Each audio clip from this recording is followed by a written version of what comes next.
Welcome back to Advent Next. I'm your host, Kendra Arsenault, and this month is Women's History Month.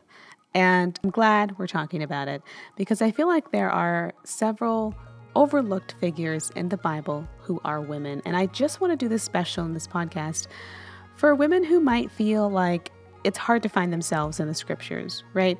A lot of the people of faith, a lot of the prominent figures that we often hear about. We hear about David, we hear about the faith of Abraham and Jacob and Isaac and Moses and, Paul and Jesus and Peter and John. I mean, these are people that primarily when we talk about the Bible, we are looking at these figures. And sometimes it can be, it's hard to internalize a good self-image of yourself if the people who look like you and are you, women, are not spoken of in kind of a high regard. Now, there's a reason for this. It's not because the scriptures were trying to give a definitive view on, the place of women within a society. No, far from it, contrary to that. But the Bible is written within a historical context. And in that context, what we will see is women doing some pretty remarkable and out of the ordinary things. But the fact is they lived in kind of a more patriarchal society. And how did that get started? So let's take our steps and let's go all the way back to Eve. So a lot of people will look at Eve and they'll say something like, she's the reason we're in this mess. If she only would not have eaten from the apple of the tree of the knowledge of good and evil, we never would have been here. And it's all her fault. But God didn't see it that way, right? In fact, and this is something that's so interesting about the gospel, is that her name means life. She wasn't called to carry around the stigma and the sting of death. Her name, Eve, literally means life. And God is rewriting her story, just like he's rewriting all of our stories. And so something that was a very painful event for human history, or maybe especially for her personally, I know that some people have Genesis 1 and 2. Is it literal? Is it figurative? I'm not really here to discuss that. We could talk about that and we'll talk about that on future shows. But what I want to really highlight is the fact that this woman who, some people might use that as an excuse to denigrate women because she's someone who, quote unquote, brought sin into the world, that God reorientates that position and calls her the mother of life. Right.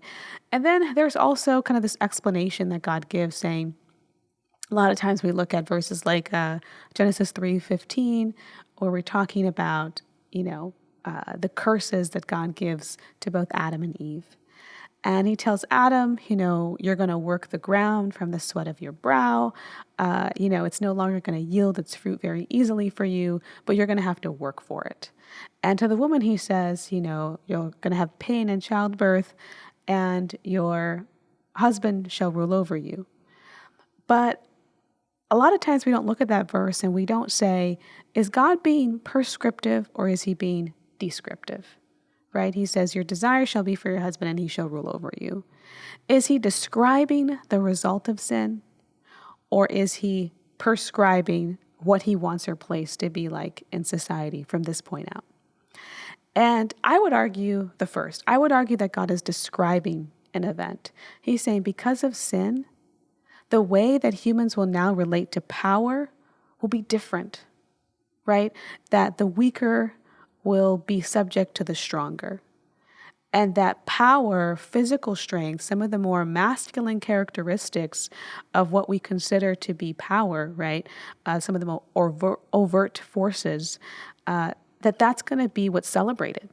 And in that society, people are going to go to war, the strongest nation will win, and the most vulnerable people in that society will be women and children. And so I think God is being descriptive and saying your husband will rule over you. No longer will you be seen as an equal, but because you are weaker, you will be despised. And hopefully not within the context of the covenant in people's marriage, right? That God was giving his people an understanding of what love looked like and hopefully giving them a compassion for those who are more vulnerable than them and to show that there's equality there and helping them to just kind of reorientate how they just relate to power and to one another. But women, unfortunately, because on average, we tend to be weaker and smaller than men. But like I said, on average, this is not like I know a lot of women who are bigger than most men. So because of the effects that sin would have upon where we place value, he's letting her know this is going to be your life. You're going to have to be under this person because they're the stronger. And that sets the stage for the entire Bible, really. What we go on to see are these nations competing against each other for power, right? And God at times having to display himself as a powerful person. You know, he comes down from Mount Sinai in this great display of thunder and lightning. But what he wanted, and I'm sure what he desired and how he desired to reveal himself to his people was what we saw on the cross, that he is a gentle, innocent lamb, right? But because that wouldn't speak to the hearts and to the values of that society, he has to show I'm a mighty God. I'm not just the gentle lamb because you wouldn't respect me. You would despise me. But I can talk to Moses because Moses sees me for who I am. I can talk to him as a friend. I can talk to Abraham because he doesn't despise my weakness. I don't have to give this grand, overt display of power to get their respect. And so God loves to operate in this gentility. And when it says that God made him male and female in his image, it means that both attributes of what a woman and what a man carries and displays of themselves is a part of who God is. And so, setting the stage for this society, and now the Bible is now written within the context of a patriarchal society as a result, because because patriarchy is the result of sin. This is what I will argue. Okay, there will be some people who will be like, what are you talking about right now? But I believe that patriarchy and any type of hierarchical inequality is a result of sin and the imbalance that happened. And it was not God's prescribed medium to save the world. It's just a result of how we now relate to power. And he has to work within that context and within those limitations. I want to talk about a few women who elevated themselves in the context of that society. And I hopefully want to give you a different perspective on women in the Bible. That really the lack of their presence that we might see in Scripture is not a result of God's ideal. It's not a reflection of how he thinks about women. It's generally just a reflection of the society and the culture in which they lived. So the first person I want to talk about is Sarah. You know, Sarah is the wife of Abraham, also his half-sister, which is kind of ew, but whatever. She was called, her name meant princess. And that she was somebody who, within that relationship and kind of as a model for the rest of the nations, that she was very much an equal within her household. She was considered a princess to all of the inheritance to which Abraham had accumulated, that she was an equal within that share. A lot of times she took one for the team, right? That she pretended to not be married to Abraham when they went down to Egypt, and she was willing to be kidnapped by the Pharaoh, right, in order to protect her husband, and played kind of this protector type role. And I think that that's very, it shows the strength to which she brought herself to that relationship, and kind of the prominence that maybe not a lot of women in her shoes experienced, but within the model of what the covenant that God was establishing with Abraham, Sarah, and kind of even her equality in for example, Sarah is 90 years old, Abraham is 100, and they're looking forward to having a son. And actually, they're a few years younger than this, and they're told by a messenger from God that they're going to be having a child. But, Sarah's very much past the age where women can bear children. And the angel also includes her within that conversation. It wasn't a conversation that was excluded between the men, but, he takes a notice and he tells Sarah, why are you laughing? Why do you think that's so funny? Is anything too hard for God? And so she's very much kind of a really big figure as a part of the beginning of this new journey within the Bible, starting from Genesis 11 and looking at the faith of the covenant people of God. The next person, that we have in that is someone who's kind of a lower status. We have Hagar, right? She is a slave of Sarah, but she is going to be bearing, she's going to be a surrogate mother to Sarah in some ways, bringing in that promised child. And a lot of things get bad. It's messy. It's a polyamorous situation that doesn't go well. And she basically runs away because she's being treated so poorly. And this is the first time that, God is given a name. And she calls him, the God who sees, El Roy. And so here's this person, the first person to name God in the Bible is a woman. And she's saying, you see me. You see me within this structure that has not favored my gender. You see me within this patriarchy culture that has not favored my voice as a woman. You've seen the mistreatment. You see me. The God who sees me. And I think that's such a fitting name for who God is, especially in this time, especially for women throughout the Bible, as you will go on to see that the God who sees is the God who gives women strength, because they know that they're not alone in their plight and in their suffering within that context. The next person is Zipporah. She's married to Moses, but something that she does that I think is very interesting is that she also performs the circumcision. As they're going back to Egypt, God calls Moses, says, go back to Egypt, tell him to let my people go. But because, Moses had never been circumcised, but that was a part of the covenant with God. And as they're going back to Egypt, there's a terrible sickness or a plague of some sort that comes upon them, and she is required to perform a circumcision upon her son very quickly. And so we see that happening and she's a part of it. Some people debate whether this was Moses or whether she was just accompanying them. But a lot of scholars agree that she was at least a part of the process. And so that's something that traditionally became, went into the hands of the men and of the priesthood. But we see a woman performing it. And so we see that it's not outside of God's character. It has nothing to do with the fact that she's incapable or that she is impure of any sort.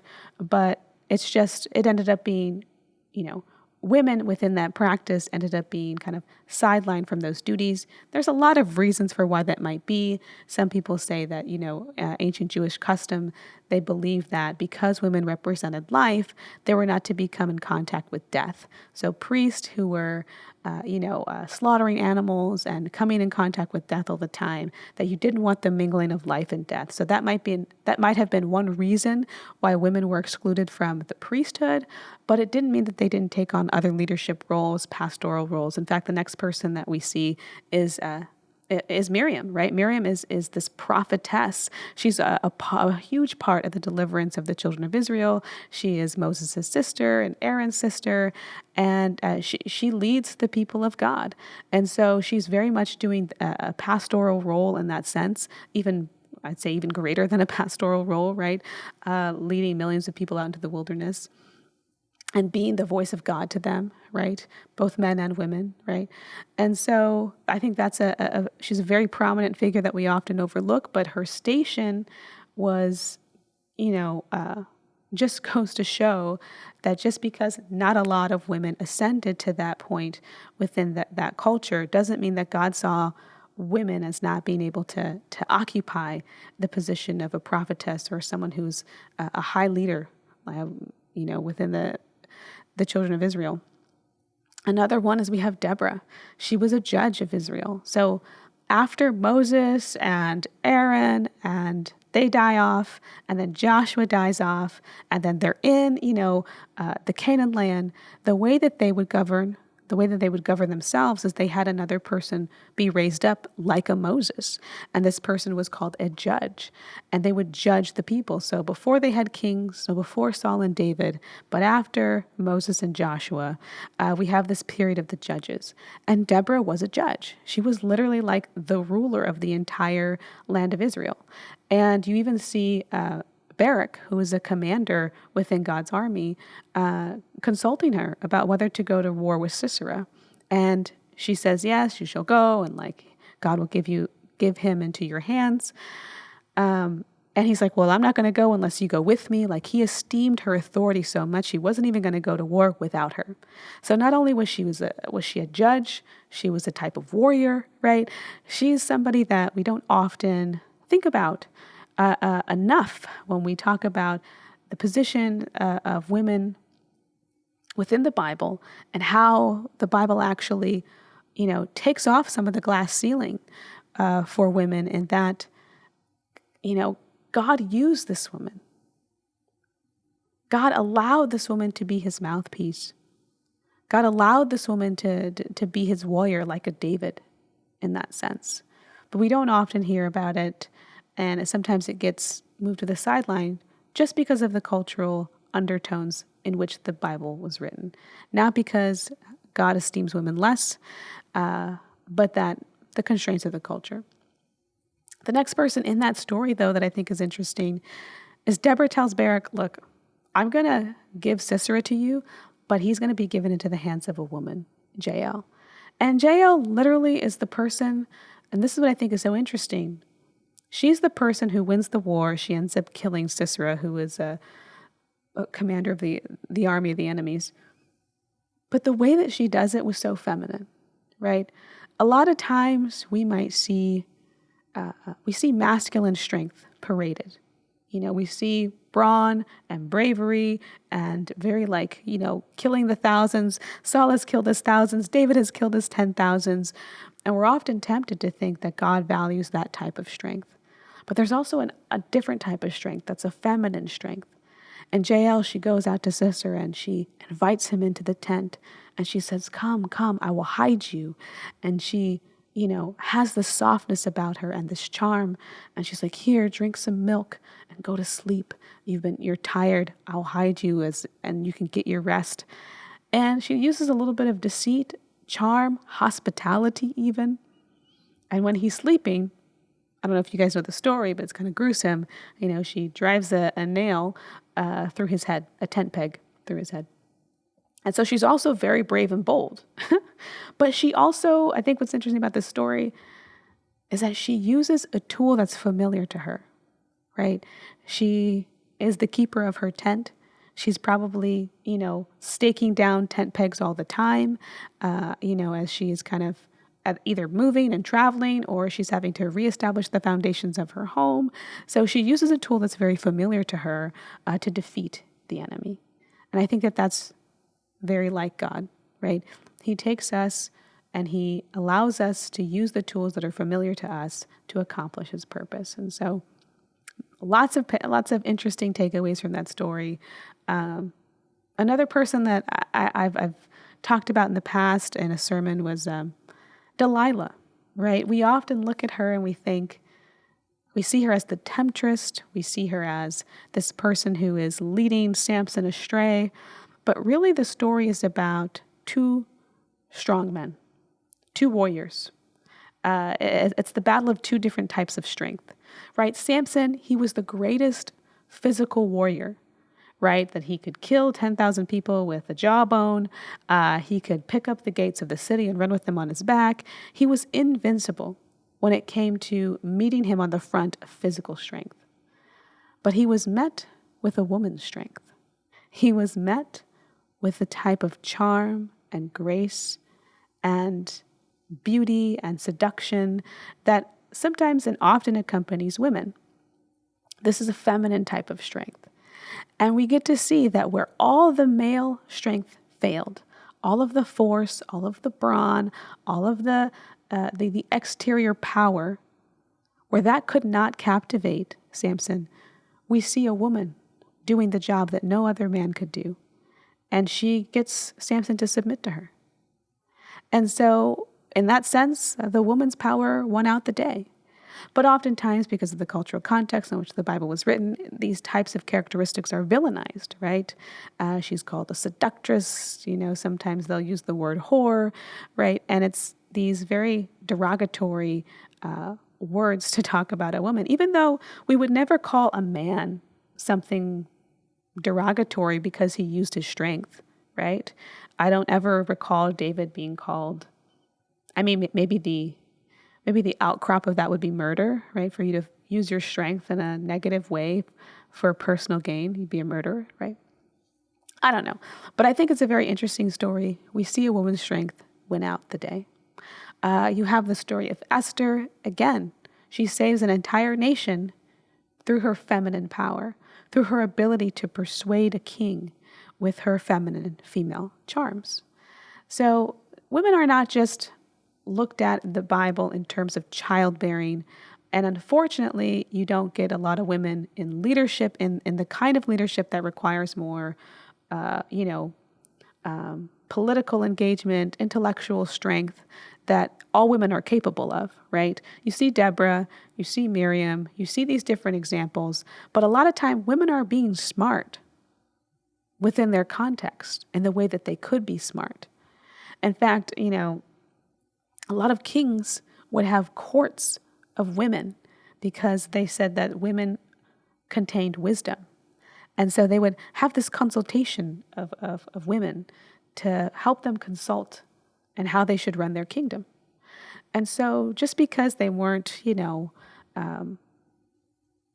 doing something that seems more obviously masculine doesn't mean they weren't using their intelligence and their strengths within that context to the furthest of their ability. And Esther was somebody who did that, right? She saved her people from a massacre because of the way that she was wisely able to go about telling the king about who she was and the impending danger that was going to face her people.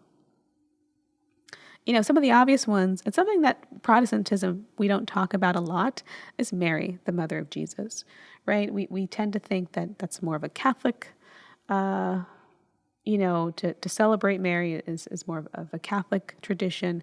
But honestly, she's a teenage mother who puts her trust in God. And it's compared, especially in the book of Luke, to a priest, right? John the Baptist's father, Zechariah, the priest. And the angel comes to Zechariah and tells him that you're going to be given a son. He's going to be a forerunner to the Messiah. And Zechariah disbelieves this angel.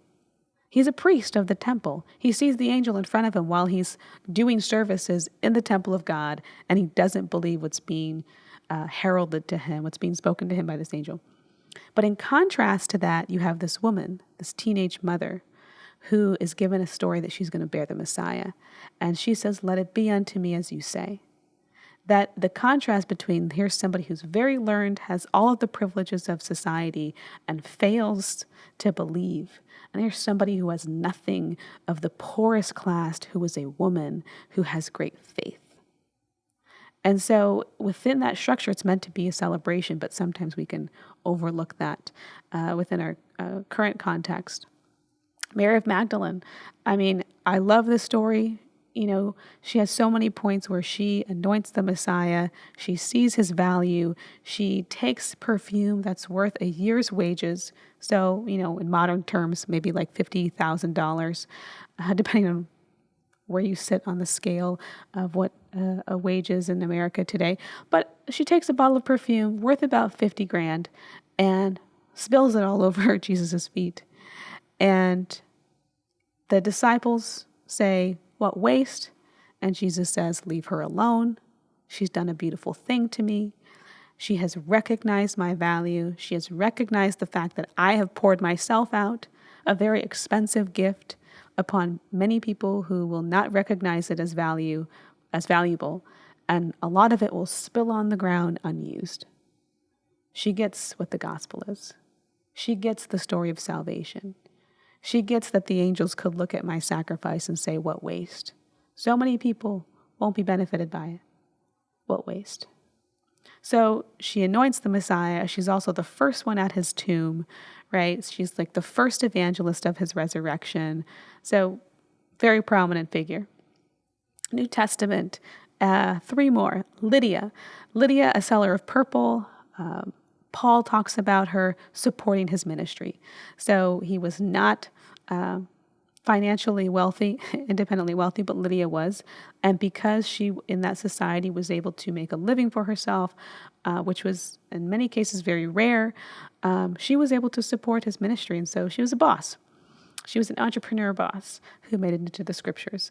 Phoebe, Paul also commends her. She's what they call a deacon. Even though we might use the term deaconess, that wasn't a term that they used back in the first century. There wasn't like this distinction between a male deacon and a female deacon. And a lot of times deacon just meant servant. It wasn't a position within the church. That didn't happen until later on in history, where we have like pastor, elder, deacon. That's something that happened later on in the future.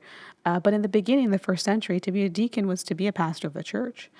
So she was leading first century churches in a very modern day pastoral way. Same thing with Priscilla. Priscilla was the wife of Aquila, and she was an apostle, right? She was planting churches with her husband, and Paul commends her, alongside him. She was teaching the gospel. She was using her brain and her ability to teach.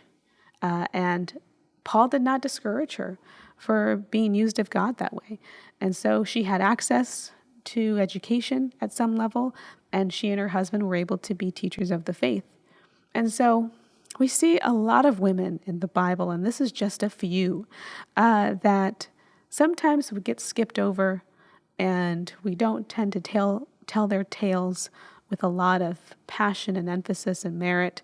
And sometimes a lot of the shine goes to some of the male counterparts within the Bible who are very prominent, right? There's no denying that. But as we celebrate Women's History Month, I want to celebrate these women of the Bible, and I want to give you a different lens to begin to look for these gems and these jewels of human beings who were operating under great constraints of their culture, great constraints of their time, using all of the strength of what it means to be a woman to their advantage, right? And to the advantage of the gospel, and to the advantage of other women and of their people and of their society and of their communities.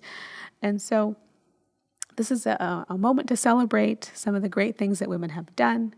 I hope you enjoy this message today. We're going to continue with some more podcasts this month, but we're going to talk about some prominent female theologians on some of our future podcasts. But I'm just glad that you guys could just stick around and, listen to some of this insight. As far as me, where does that put us here in the 21st century, celebrating Women's History Month? I honestly have to recognize that I stand on the shoulders of giants, right? The privileges that are afforded to me right here in the location that I occupy, and the state that I occupy, and the church that I occupy, that this was all paved, right? Somebody else paved the way for me. Some other woman before me who spoke up, who said something, who said, I'm not taking this anymore, right? Who made some people uncomfortable in their protest. That the fact that I can vote, the fact that I can own property, the fact that I can go to work, the fact that I can report a rape case and be taken seriously, like all of these things are because other women did something. And sometimes you might have to make an uncomfortable stink. You might have to open your mouth, and you might have to stand for something at some point in your life. Their circumstances may call for it. And people around you may tell you to be quiet. They might discourage you from speaking out. They might think you're being too radical. But really, you're paving the way for somebody else. If you can move the dial forward just an inch, then the people behind you are going to benefit from that. And somebody else will take it another inch, and just keep pushing this dial forward until there's a full inclusion and full equality in the gospel. Galatians, there is neither male nor female, slave or free, Jew or Gentile, but all are one in Christ Jesus. And Paul was trying to break down the economic and social and hierarchical barriers that stood between these groups, between the slave and the free, between the Jew and the Gentile, and between male and female. And he wasn't trying to break down the ontology of that and saying there's no such thing as a man and a woman. He's saying there's no such thing as there shouldn't be any class distinctions here. We're all one. We're all one human race. And so as we move towards that ultimate ideal that God has for us, the dignity with which he has implanted in every human being, make sure that you speak out for somebody else and walk with a sense of gratitude. And I'm walking with a sense of gratitude for those who have gone before me. And so thanks for listening in, and I will see you next week.